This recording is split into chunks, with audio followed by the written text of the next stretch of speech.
Good evening, everybody. I am Cherri Gregg, and this is Real Talk with Cherri. I'm just going to give everybody a couple minutes to get into the live. How's everybody doing?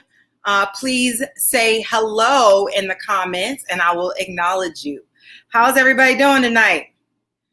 We have a great show lined up for you today, so get ready to tag a friend and share this video.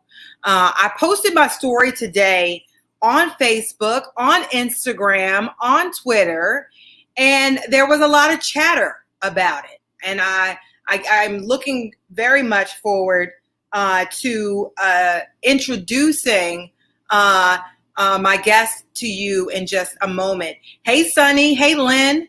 Thank you so much for tuning in today. I'm just pulling up this video so I could say everybody and give everybody a chance to get into the live. And so, you guys, have you heard of the Vesper Day Club? Hey, Marion, how you doing? It's in Northern Liberties. It's right near the Piazza. I was a member of the North Shore Monarch Club a year before the Vesper Day Club opened. It's extremely nice. It has a resort field. There's a bar. There's really cool food. And the pool is amazing. And if you know you live in Philadelphia, the last thing you want to do is be at public pools when you're over 21. Who doesn't want a daiquiri or some frosé, after work or on the weekends in the city? Well, a lot of people do. A lot of people that look like you and me. But now there is a federal lawsuit alleging that the organization, the Vesper Day Club, refused to allow certain type of people to become members, and that those people were not allowed. Those people who were not allowed were African American. Let me show you the story that I did today. Here it is. Says Northern Liberties Private Swim Club accused of denying membership based on race. I don't know if you saw this story, but it's in the link here, and we'll be talking to the plaintiff in that case. Make sure you take a look at the story. The link, like I said, is in the post. And thank you to all the dozens and dozens of people who gave commentary on this story. So let me tell you about the plaintiff. Plaintiff, Raina Stewart, she is here today. She is a Temple University graduate, young woman in her 20s, just wanted to do what people in their 20s and all of us want to do, right? Which is have a good time. So I'm going to bring her in to the stream. Oh, let me make it bigger here. Raina, welcome to Cherri. How you doing? I'm doing great. Thank you for having me. Yeah, and so I want to tell everybody, I'm going to be fair here. I did speak to Tim Liu, who is the owner of Vesper Day Club, and I will tell you more about what he had to say, but we're going to let Raina tell her side of the story. So Raina, first of all, congratulations on your master's degree. Thank you so much. And I just got to say, Raina, have you ever been involved in a lawsuit before? I have never, ever been involved in a lawsuit before. I'm a very low-key person. I'm not the type of person that really puts my business out there as very public with things that I'm going through. But when I came across the situation, it was really important to me. And I was lucky enough to have people in my family, very close friends, who were able to guide me to get to this point, because I started this journey about a year ago. Yeah. And so tell us, you had sued Vesper Day Club, which is located in Northern Liberties. Tell us why you decided to file this federal lawsuit. I decided to file this lawsuit because it is my opinion and my suspicion that they are discriminating against people by race, mainly African Americans. I went to the club about a year ago for a friend's birthday. I went as a guest of a member. The person I went with was white. And after going there, I did have a good time when I went. I was having fun with my friends, celebrating my friend's birthday. And I decided that I wanted to apply as well. So I went ahead and filled out an application. After a while, I never heard anything, a while being about 2 or 3 weeks. And that didn't even really make me suspicious at first. I just assumed that they were busy. But then I started to hear from a friend that she also didn't, she applied and never heard anything. And then I started to see a pattern of hearing that as well. So I was a journalism major in undergraduate, and I did what a lot of journalists do. I did some research, which I hadn't done before I applied. And when I looked up the club, I happened to see on Yelp and Google a lot of reviews accusing them of discriminating by race, trying to keep people out, being, a little too selective about their membership process. So when I saw that, it was enough reviews to really concern me, because in my opinion, people don't just go on Yelp and Google and post things like that. There were many different reviews on both platforms accusing the same thing. So what I did was I emailed the councilman for that area, which I believe was Mark Scalia, and I got an email back from his chief of staff, who instructed me, or who told me that they had sent my complaint over to the Human Relations Commission of Philadelphia. I ended up calling the Human Relations Commission the next week because I never got a response. And on the phone, the man I spoke with said, you should just come in and file a complaint yourself. So that's what I did. I happened to be at work that day. It was my lunch. And the office happened to be about 3 blocks away from mine. So what I did was I printed out the reviews, just any type of what I would consider, evidence of what I was seeing. And I went to the office. I filed the report, the complaint. I never thought anything would come of it. I really didn't. I thought if anything, someone would go look. And to my surprise, at the end of the week, I was riding the train home and I got a call from someone in that office, in the Human Relations Commission's office. Her name was Karen Foreman, and she told me that they had heard these things about Vesper Day Club as well. Yeah. And, that they had been wanting to do something about it, but they could not move forward unless someone offered to file a formal legal complaint. So after talking it over with my family, with my friends, I decided to go through with it, because I didn't want to be, in that mindset of, oh, the next person will handle it, the next person will do it, because who knows, the next person may not do it. So I ended up filing the report. About a year later, which is now, here I am with moving forward with the lawsuit. I was encouraged by a friend to contact a lawyer that she recommended to me, and the lawyer has been great so far. His name is Ari Karf. He's been amazing helping me, and he has been helping me move forward with the case. He filed a lawsuit, I would say maybe about a month ago, so it's still very new, and of course the entire process is new to me. I want to stop you here because I want to go into the facts a little bit. You went through, you did all the right things. It seems like you and I've told people, one of the things I told people is that a lot of people complain, but they really don't take the steps you've taken. And so let's go back to the facts. So you went to Vesper with a friend. Yes. Who was a member. Yes. And what was this friend? This was a white friend of yours. Yes. And then did you enjoy this atmosphere? I did. I had fun. I was with my friends. We were drinking rosé, and I thought to myself, this would be a nice place for me to come after work some days and just kind of chill and hang out. I like to swim. There aren't really any affordable swim clubs in the area. I'm 24. I work a position at Thomas Jefferson University, so I don't make a ton of money. So I thought this would be something nice I can do, bring my friends to, and we can enjoy together. But so you applied, and I did apply. What did you have to provide in order to become a member? All I was required to provide, and I believe it's the same now, you have to provide your contact information and a link to social media. So you can, at that time when I applied, you could provide your Facebook link, your Instagram link, or your LinkedIn profile. So that's all they ask you for, is your contact information and different social media platforms. And then what happened after that? Did you hear from them, or did they reject you? What happened? I never heard anything from them. I never got an email, never a notification. I know they did receive my application, because when you go back to the application page on the device you applied, it says to you, it looks like you have applied from this device already.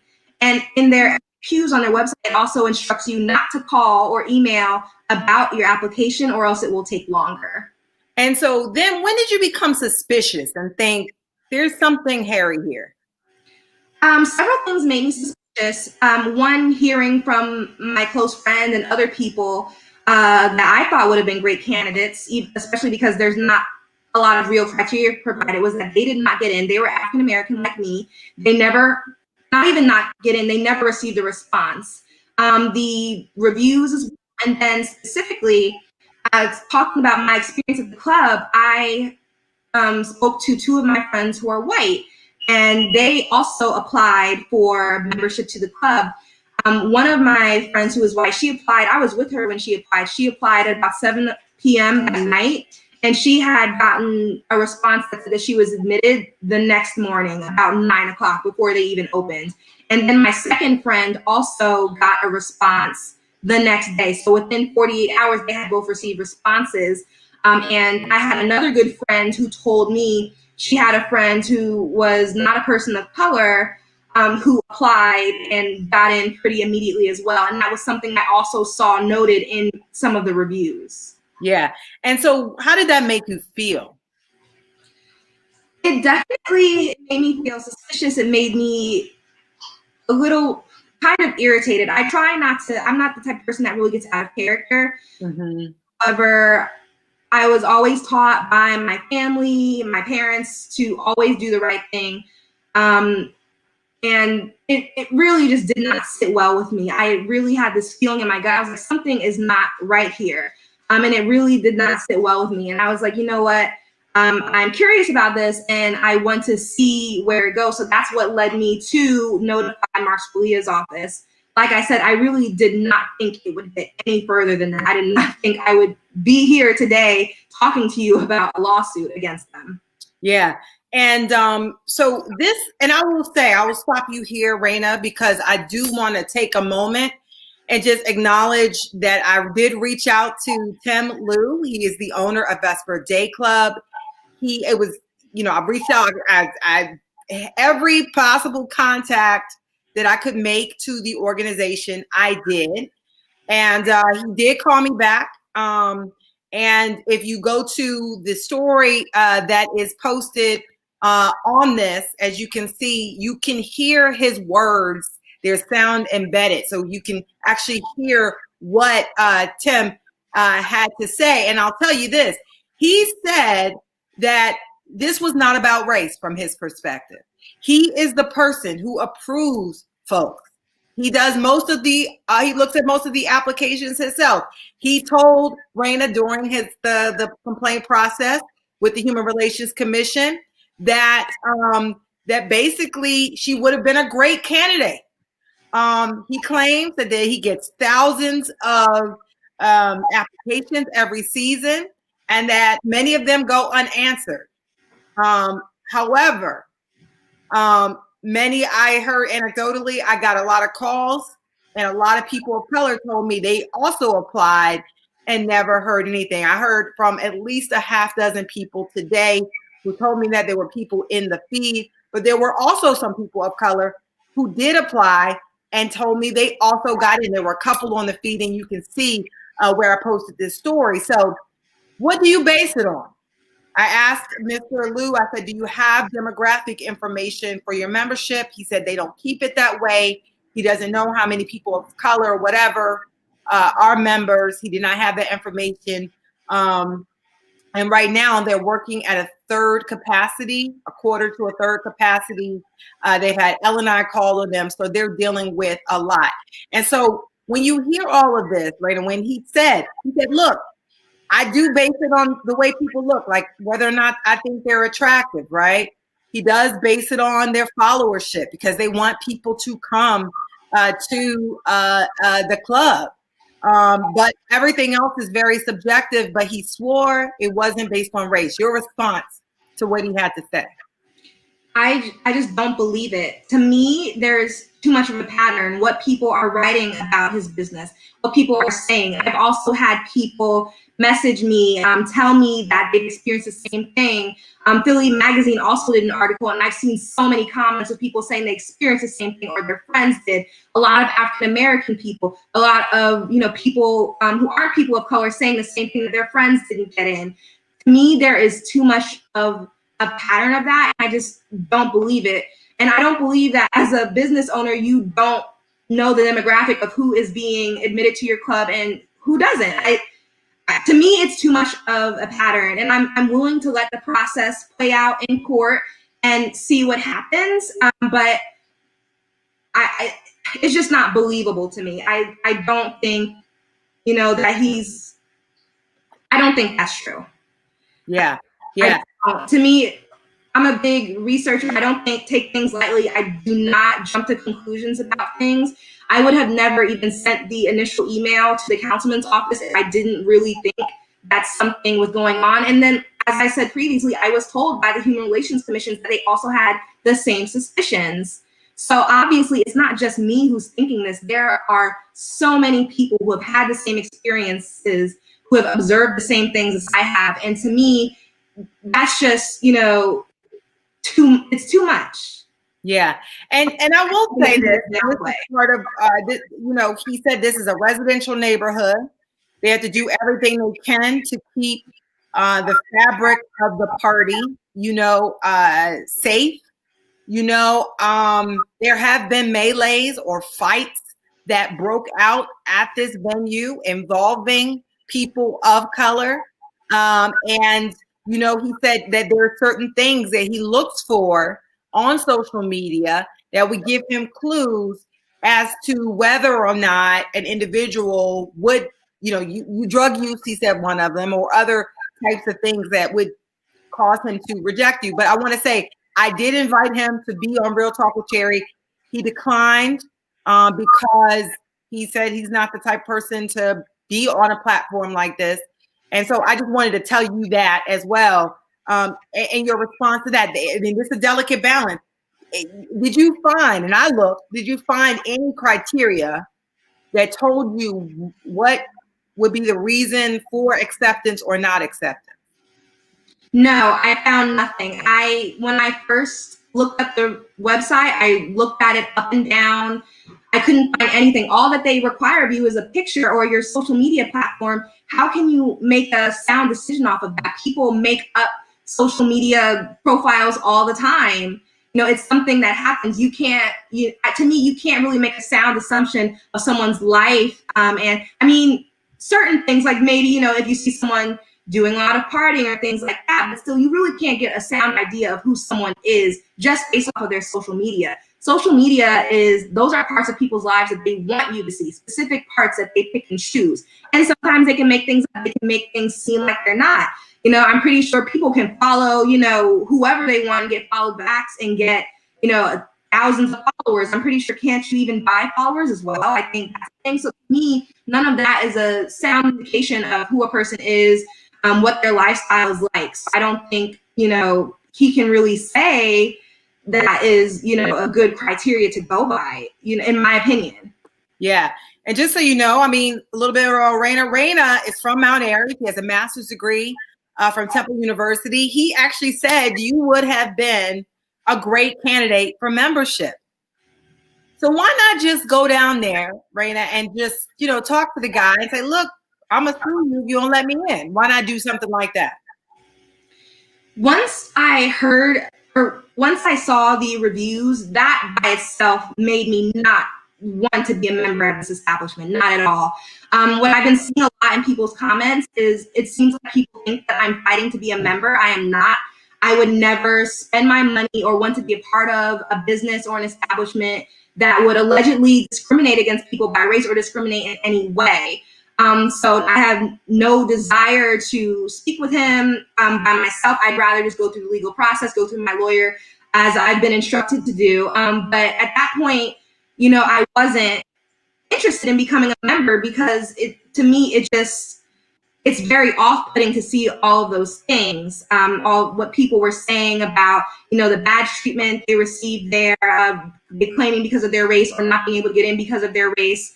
That's very off-putting to me, and I wouldn't want to be a part of something like that. So I do want to make it clear that I am not doing this to become a member, and I'm comfortable going through the legal process instead of speaking with him directly.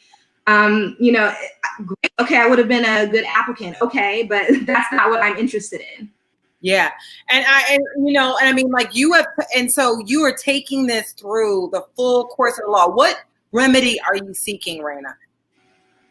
That's been a question I've gotten a lot. And honestly, it's been difficult for me to answer because in this type of situation, what do you seek? A lot of people have been also accusing me of just wanting money. That's not about it. That's not what it's about at all. Like I said before, I never even thought it would get this far. A payment is the last thing on my mind. I'm fighting this case because I feel like it's the right thing to do. If people are being discriminated against, like I think in my opinion, I want to stop it. I don't want to see people spending their hard-earned money there, knowing that there are, people there that don't want you in. Because, even I know a lot of people have been saying, "Oh, well, I see Black people there." But yes, if you are friends with someone who's a member can bring whoever they want. That doesn't necessarily mean that they would admit you if you applied. But what I would really like to see, if possible, at least them change the way that they accept applications. It shouldn't really be based all on social media because, like I said, a lot of that, isn't reflective of how people really live their lives. And he claims that he is not discriminating against people by race. That's how a lot of people feel. And it looks like he has not even bothered to address that at all. So I would at least like to see the business or the way he accepts applications become, fair for everyone. To be honest, I feel like if a business is, practicing discrimination against any group, it shouldn't be allowed to operate at all. But I don't know, if that is something that would happen. So for right now, I really just want to see the process become fair for people who do want to become members still. And I also wanted to give a voice to people who were too scared to reach out or say something, or who didn't have the resources. I've had a lot of people reach out to me and say they were scared to make a statement, or scared to pursue any type of complaint or legal action. I was lucky enough to have a very close friend of mine, Melissa Atkins, who is like a sister to me, walked me through this entire process. She's an attorney herself, and she's walked me through the entire process and connected me with my lawyer, who has been amazing help. So I've had a lot of people who've encouraged me and helped me. Not every person, is able to do that. People have lives and everything. I have a full-time job. I'm in grad school, but I still wanted to take this up. So I really want to see people have their voices heard, and have their, have their feelings heard. A lot of people told me they have felt so embarrassed by this, by having non-Black friends get in and them being the only friend in the group not get in. But if the business is still going to operate after this, then they need to make the process, more fair, and they need to make it transparent. Yeah, and then just so you know, that's the issue, because there's so many diverse friendships. People have friends of all races, and so if all y'all apply and only the white friends get in, and the Black friends or the brown skinned friends who happen to be Latinx don't get in, people feel some kind of way, and it's very subjective. Got to go to, because we're getting to wrapping up the end of this segment. And I want to bring in some comments from all the viewers. Thank you so much, y'all, for tuning in. If you could tag a friend and share this video and let them know about Raina Stewart and this lawsuit. She's looking for others who may have experienced what she experienced. But let's hear from Amina Mimi McCann Woods. She's playing devil's advocate with you, Raina. She says, aren't all clubs exclusive? Hence the term exclusivity. How do we discern between clear discrimination and club requirement? How do you think that should be determined? Well, like I said, for me, it was the pattern I was seeing, the stories I've been told by people, the things I've heard, and the reviews as well. The reviews were the main things that pushed me, because if people go look on Google or Yelp, there are a good amount of reviews accusing the same exact thing. I'm not a type of person, that goes out a lot. I'm a very keep to myself person. I don't like a lot of attention. Even going live is something that I really would never do. So, this is not something I just picked up and did lightly. I thought about it a lot, because I had the thought, well, am I just kind of thinking too hard on this? But I decided not, because of all the support I got and the similar experiences that so many people had. I can accept that if they didn't want me as a member, fine. But it doesn't really seem like they provide any type of criteria for what they look at in a member, any concrete criteria. So if I weren't accepted for this reason or that reason, that's fine. I can accept that. I would move on. I would not be taking up my time when I was in graduate school focusing on this. And I will tell you that I was a member of some exclusive clubs, and most of them, they need recommendations from other members and other things. Those are the things that they consider on whether or not to allow you in. So there's usually at least some criteria for membership. And Nellie Fitzpatrick, she came in. Yes, Nellie. Raina did file a complaint with the Philadelphia Commission on Human Relations. She already did that. That was her first step. Let's see what people had to say to you. You have Eleanor Jean Henley on here giving you a shout out. She's saying that you were a member of the Grace Teen Shop. Thank you, EJ, for tuning in. Richard Grant says that he is so proud of Raina. That's my boss at Jefferson. Hi, Richard. David says, great show. Thank you so much for tuning in. Rita says she's so proud of you. You're her niece, is your auntie in Florida tuning in. Yes. People cheering you on here. Everybody's saying, go Raina. And Valerie says you do such great work. She's imparting this into young ladies to stand up. And so a lot of people are encouraging you. And Robin actually said, my friend and I had terrible service from the bar staff during a visit, which influenced our decision not to join. Kudos for standing up, Raina. Black Lives Matters and our dollars count. Lewis said, not surprised, Raina moved forward with this complaint, knowing you all your life and knew that you would turn into a wonderful young woman. And so I want to just say that you guys are actually, your lawyers and everybody, actually looking for additional people who may have experienced this. Yes, we are. We're looking to see if people have had the same experiences that I have had people reach out.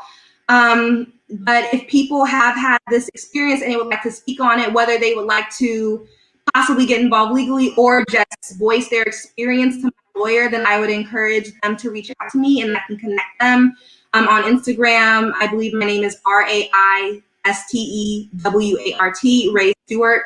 They can also contact me at raina.stewart17@gmail.com. But we are, seeking to see if anyone else has had this experience. And I'm hoping that, people will be open to reaching out and, speaking about their experience. They shouldn't feel like they have to keep quiet or just let this go if they did experience something similar. Yeah. And I got to tell you that Raina is part of a generation that is not afraid to speak out. They are not afraid to, push the envelope, go through all the steps that are necessary to get justice. And she is taking, this has been over a year-long process that she has been involved in and has stuck with it and is pushing things forward. Now, I will tell you, Tim Lu was very contrite. He claims he is sad that this is a misunderstanding. So I'm going to definitely, put this out there. He is aware that this is the anecdotal evidence against his club.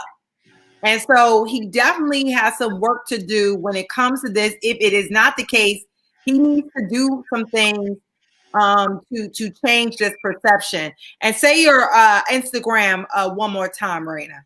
My Instagram is Ray Stewart. That's Raistewart. All of my social media is the way my name is spelled, so people can feel free to reach me any way they can.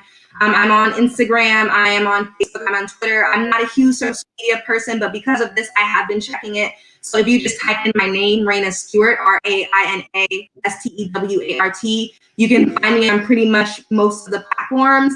I have been responding to people, and I hope people reach out. And I also want to say thank you, Cherri, for allowing me to be here and to speaking with me. And I really would like to thank all the people who have been supportive. You or don't. It's been a difficult past couple of days, obviously. And the support from people who I don't even know and my family and friends has really been keeping me going. So thank you, everyone who is behind me. Yeah, I want to say, thank you for trusting me with the story, and not being afraid to come on here and face the fire of comments and things like that. I think it says a lot when you're willing to listen to the other side, the devil's advocate. I think it says a lot when you're willing to sit here and say what you need to say and not flinch. And I definitely don't feel like the complaint is coming from any type of ill will. It seems like this is how you feel. This is how a lot of people felt. And you were brave enough to step up and do what needs to be done. And so I want to say thank you so much for coming on Real Talk with Cherri and for sharing your story with us. I really appreciate you, Raina, and I wish you luck in your endeavor. And I hope you get whatever justice is necessary. Thank you so much, Cherri. I really appreciate it. All right. You have a good night. Okay. You too. All right. That was Raina Stewart, young woman, 24 years old, filed a lawsuit against Vesper Swim Club. And now we're going to move on to the second half of the show. As you heard, and I'll put up her email once again. If you had an experience at Vesper Swim Club similar to Raina, you can contact her at raina.stewart17@gmail.com. They're more than happy to add additional plaintiffs to the case. And so I'm going to tee this up real quick. I have 3 guests coming on in just a moment. But I wanted to kind of play something for you guys because we're going to switch and start talking about the Democratic National Convention. How many of y'all watched it? Put your comments in right now on the live. How many of you watched it? Tell me what you thought, because we're going to talk about it. To me, the MVP last night was the one and only Michelle Obama. And I'm going to just, share my screen real quick and pull up some video that sort of, said it all. And I will push play on this if you guys can hear it. He cannot meet this moment. He simply cannot be who we need him to be for us. It is what it is. Yeah. Do y'all remember? Donald Trump is the wrong president for our country. And so he has had more than enough time to prove that he can do the job. That is basically what she had to say. I've never heard Michelle Obama speak negatively of anyone. She rarely even says President Donald Trump's name, but her speaking his name in that way resonated, I think, with millions across the world. And so I want to bring in our guest today. 1, 2, 3.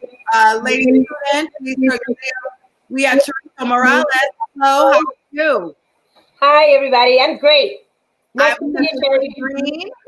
And we have Karima. I don't see you ladies here. For some reason, I don't see them. They were tuned in just a moment ago. Saw both of their faces.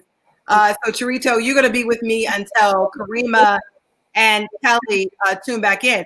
But I wanted to kind of bring these ladies onto Real Talk tonight to kind of talk about this issue.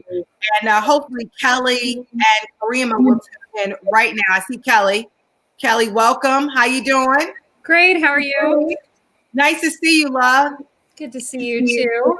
And I'm waiting for Karima. Hopefully, I don't see her video, so maybe she'll log out and log back in with her video, and we'll bring her in just a second. But I wanted to have the first group of women on here. First of all, I want each of you to give me your reaction to what you've seen thus far with the DNC. And Cherrito, we want to start with you, honey. What did you think? Oof, with the DNC, what can I say? I can say a lot of things, but I'm going to be short. I'm really happy that Michelle nailed it. She was on point, and she actually represent us, females, and represent the nation.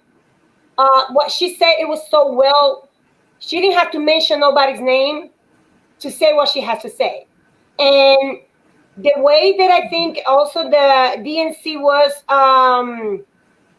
yesterday, and I mean, I'm happy, but I'm disappointed because we didn't have a lot of Latinos in there. Yeah. We have the Latino representation, and the Latino voters are really important. As a matter of fact, I think the Latino voters are the person who are going to be deciding this election 2020. And we wasn't noticed it. They're not taking us seriously. And I think we should be having more respect from this, from Biden, from Harris, or for whoever is running. And we are happy that we want to contribute to the changes, but I would like to see in the future more participation of the diaspora and the Latinos in the convention. Thank you for that. Yeah, we got to make sure everybody is represented. That's the thing about this tent that is the Democratic Party. And so I want to bring Karima in. I see her here. How you doing, Karima? Hey, Cherri, sorry about that. It's okay. It's all right. And I want to give Kelly a chance to comment here. And I got to point out that Kelly was there last time in 2016. I was there with you. Yes.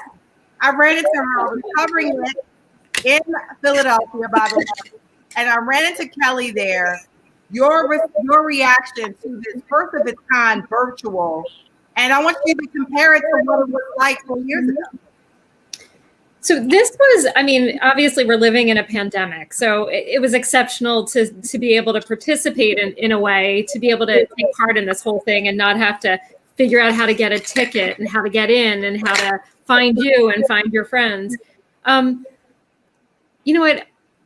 It was different, and it wasn't as tangible and it wasn't as interactive. But are you guys frozen too?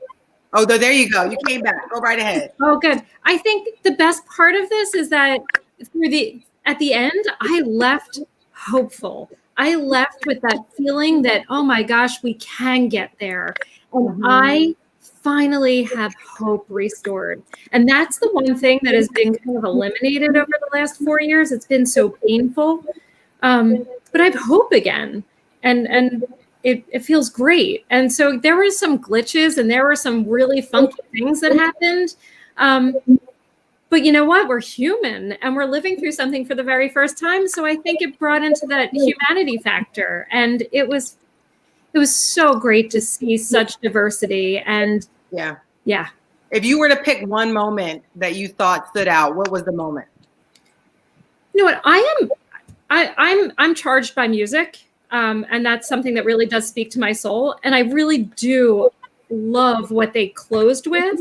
And the fact that they had Bruce Springsteen, who, he's a Jersey boy and he's one of our home guys. And, he was here and he did the last presentation, if you will, in Philadelphia for Hillary.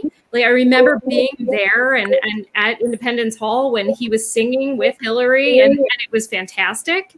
So, have his music kind of push forward and it's the rising and we're here and we hope again. Yeah, hope is Kelly's word. And Karima, I know you're AKA, you got your pink on today. Yes. Yes, I do. And so just your feeling, I mean, first of all, there was the announcement that one of your sorority sisters is on the ticket. What did you think of day one? I mean, I've been excited. Of course, we were all excited when she made, her run as a presidential candidate. Of course, we respect all, political opinions and things like that. She is our sorority sister, but we don't necessarily endorse any particular candidate.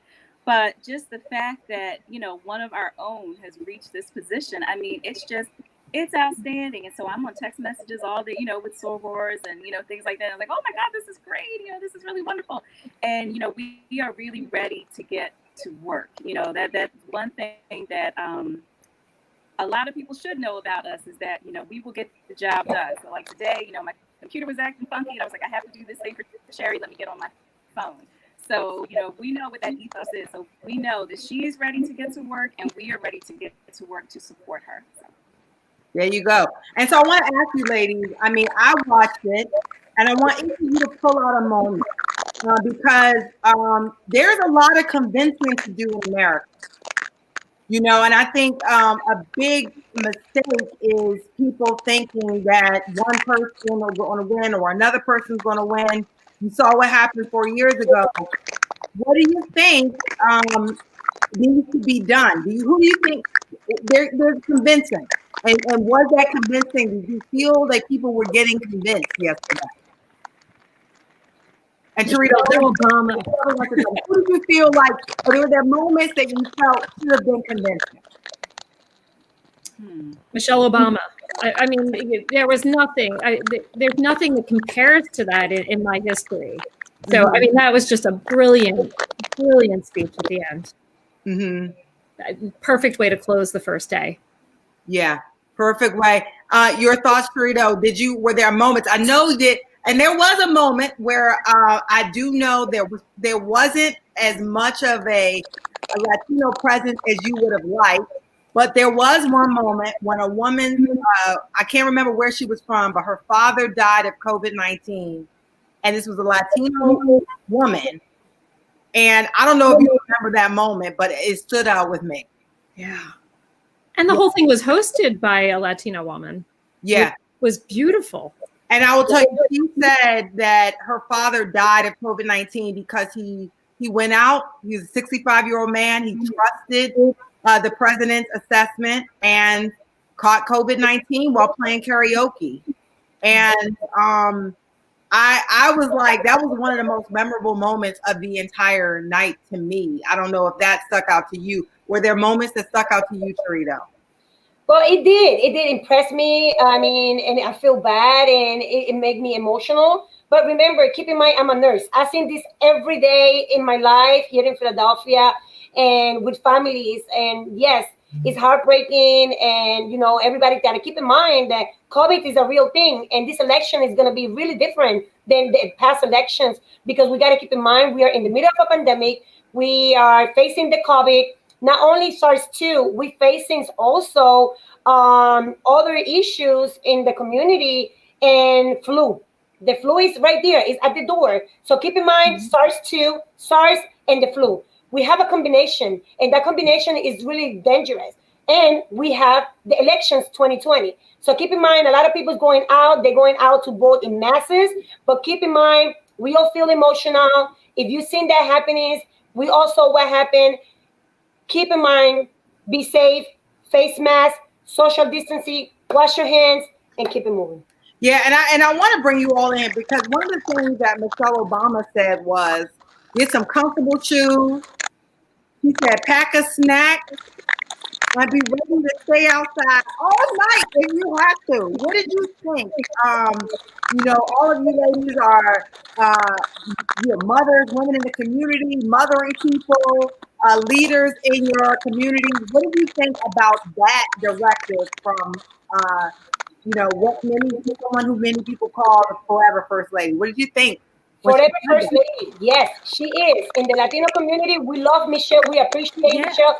And because Michelle is an African American, it doesn't mean she doesn't represent me. I'm indigenous, but she does represent us. She represents the indigenous female. She represents the Latinas also. And we love her in the diaspora. So what she said yesterday, it was like a wake-up call. We can do everything if we want to, as a female, as a woman. And we support her. I wish she would be the first lady again, or she actually be the president of the United States, you know, but. I know people were like, if she ran for president, you know, but I mean, do you think, I mean, Kelly, are people going to be rolling up their sleeves, getting to work? I think, you know, there's a lot of questions around this mail-in ballot. And the reality is, you know, I obviously know how it works on the inside, having been, you know, the director of elections for many years. And so the counting of them is going to be tenuous and lengthy, but they're going to be received. And if you feel that there is any question around that, get out there, get your snacks together, and go wait in line. And if you have to wait in line all night, I'm in. If that's what we have to do, we will do it. Kelly was out there in the freezing cold at the Women's March. She's not scared. And so, Karima, when you saw this, I mean, you rarely hear people giving that kind of directive to America to say, you know, we're gonna be out there all night. I've never heard anybody say that. No. You know, but I love when she said that, because, you know, she was so real, you know, when she said that. She was so no nonsense, and we've been dealing with so much nonsense for the past, you know, 4 years, and look at what else we're dealing with now. And so, you know, she's saying, I mean, again, we're living in the middle of a pandemic. The economy, you know, it's awful. So many people have lost so much, and it's not a game. You know, this is nothing to play with, and you know, we really have some hard work to do to undo this damage. So it is like she said, get your comfortable shoes, get your food for the day, and be ready, because that really is what it's going to take. And I think it's really, it was really fortunate. It was such a blessing that we had her say this to us in such plain terms, such no nonsense, I'm not playing around and you shouldn't be playing around either terms. This is what we have to do.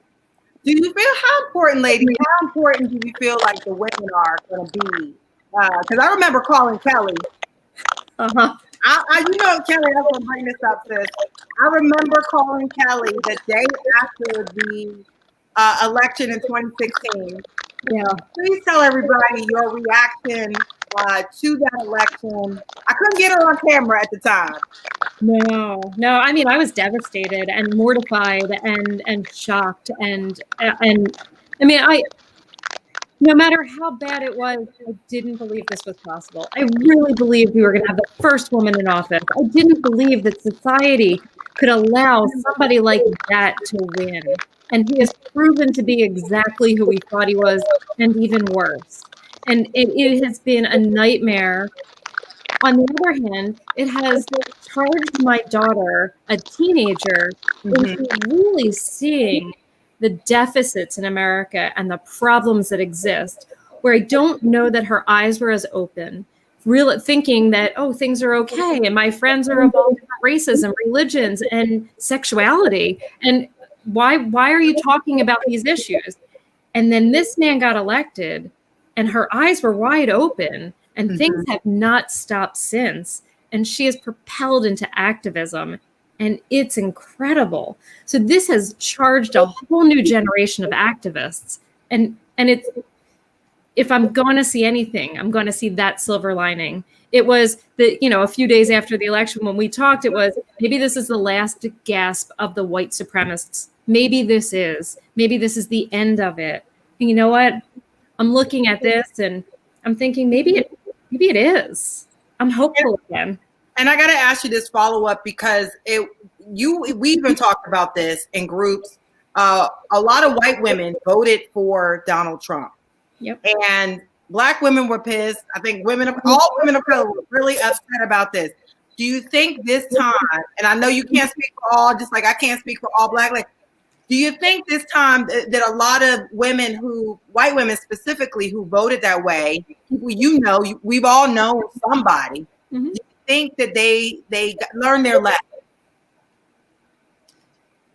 I think that a portion of them have, but I think having Joe Biden has allowed some of the women who were opposed to a woman running and winning have now shifted into allowing a man to run and win. And it's difficult to digest wearing white for, you know, as the suffragette white on especially the 100th anniversary, which is today, of the ratification of the 19th Amendment.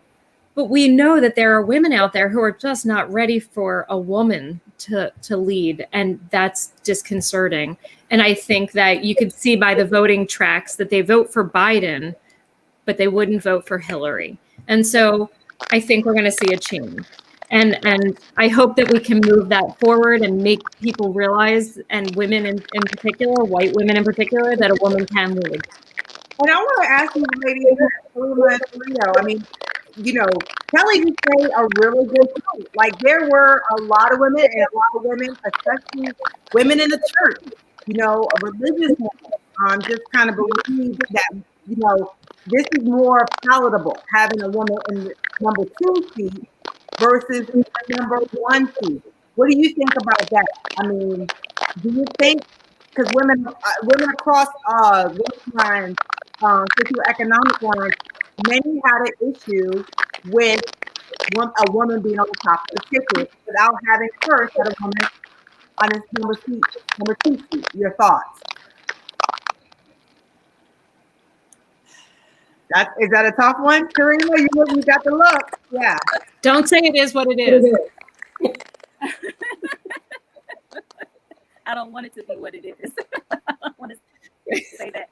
I mean, Cherri, I hate to admit it, but I think you hit the nail on the head. And in a way, if it's got to be this way, if you'll accept her as the second in command, then I need to take it, and we need to make that happen. Because rather than saying it is what it is, what do you have to lose? Like in this case, having a woman in position 1 or 2 cannot be, at least in my mind, any worse than what we have had with the man in positions 1 and 2 for these past few years. It is not so much about the gender, it's about good sense. I will say one of the things that really struck me about last night was this overarching theme of empathy. I felt like I was listening to people who actually care about other people, who care about the country. So since I have to have a man in position 1 and a woman in position 2, if that's what it takes to do that convincing you were talking about, then convince on, because this is who I want. Look, it is what it is. It is what it is. It's going to be a hashtag from now on, because it's just like, it is what it is. Whatever it's got to take to get a woman in that position, I think women at this point, they don't care. You know what I'm saying? Torito, do you feel the same way? I second everything exactly what Karima says. Woman in power, it's the best it can happen. It can't get any worse, any better. I will tell you that. But yes, Kelly, you say something that is actually is true. Since the very moment in 2016, our people, my indigenous people, has been suffering for years and centuries, and decades of this austerity and this oppression. And right now, also my Latino people has been persecuted since the first very moment that he put a finger in the White House, and we've been called everything that you can imagine. Our children, our families has been separated. Our kids are in cages, We have encountered and endured everything that the United States says that this is the best, this is America. We don't treat people like that. Guess what? We've been treated worse than slaves. And it's bad, and we have to change that. And my people, whoever is skeptical to go out and vote, please change their mind, because we have to go out and vote. We have to make it happen. We have to make changes. We have to get back to the real America, to our people as a community. And I think me as a Latina, as an indigenous, and as African American descendant, I'm speaking out. I'm gonna keep knocking people's door. I'm gonna keep educating people who, whatever the language it takes, because I don't only speak one language, I speak a couple. And the Latinos are kind of skeptical because they're scared, they afraid.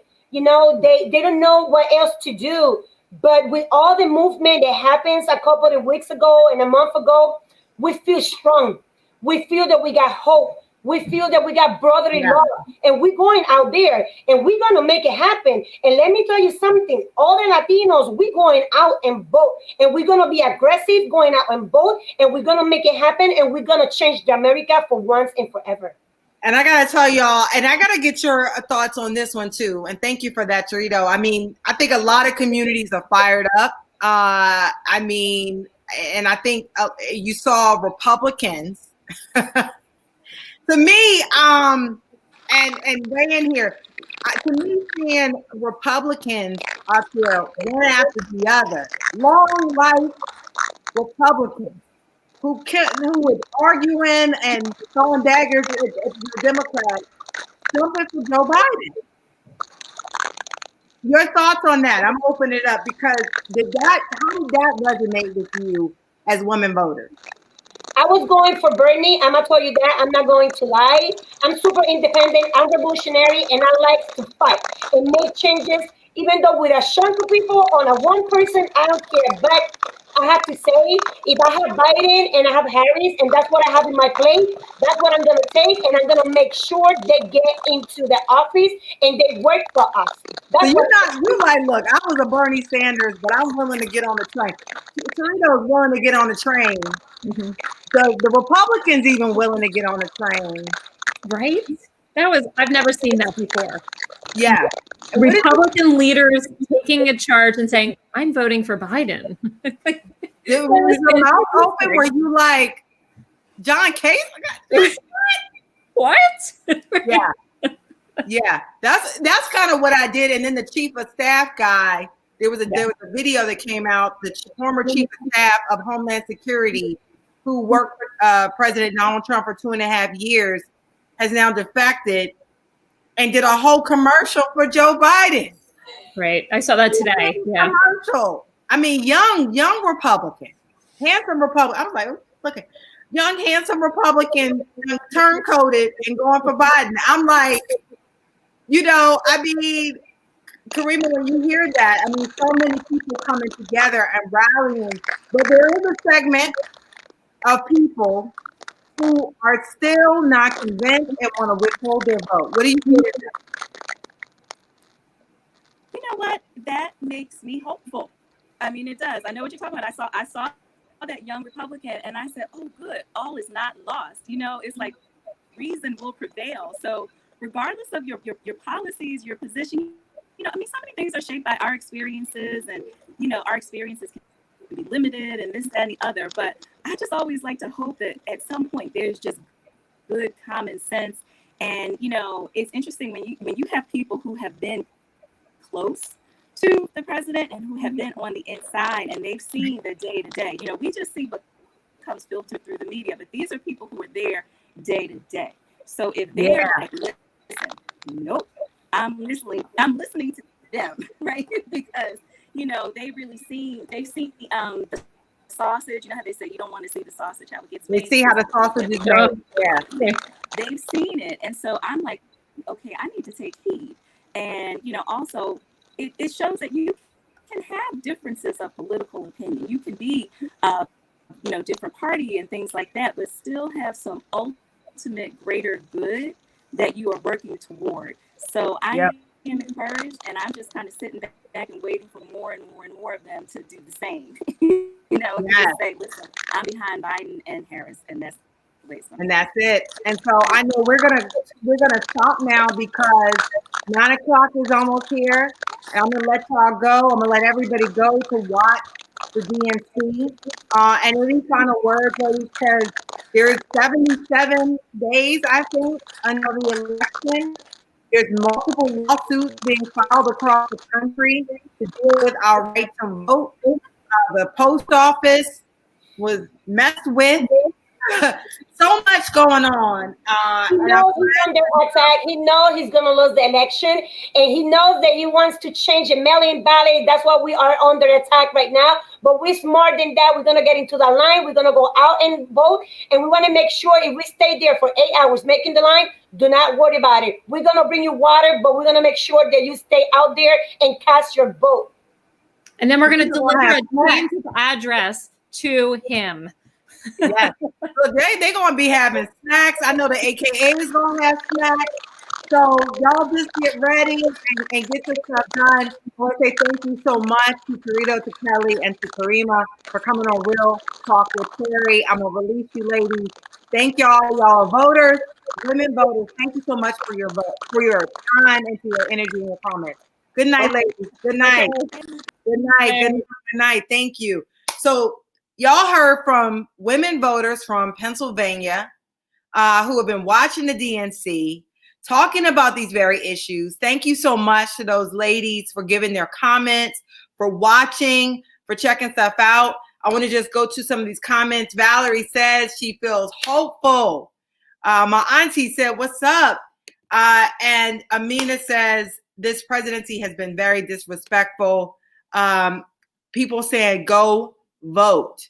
And thank you so much for Ramona. And thank you so much, Marion. Good night. And so I will be back on Thursday. Real Talk with Cherri now only airs on Facebook. We stream on Facebook, Twitter, and YouTube now. And we're only going to do this Tuesdays and Thursdays at 8 p.m. So I have a whole new show, whole new bit of content for you on Thursday at 8 p.m. So if you have show ideas, guest ideas, topic ideas, don't be afraid to hit me up and we'll talk about it. So that's what Real Talk is all about. So please tag a friend and share this video. Thank you so much to Raina Stewart for coming on Real Talk and sharing your story and being, sitting up here talking about your lawsuit. And thank you so much to Charito, Karima, and to Kelly for sharing your points of view about the recent DNC. So I'm going to tune out and go ahead and tune into that. You guys have a wonderful evening, and thank you so much for your continued support. See you on Thursday. Bye.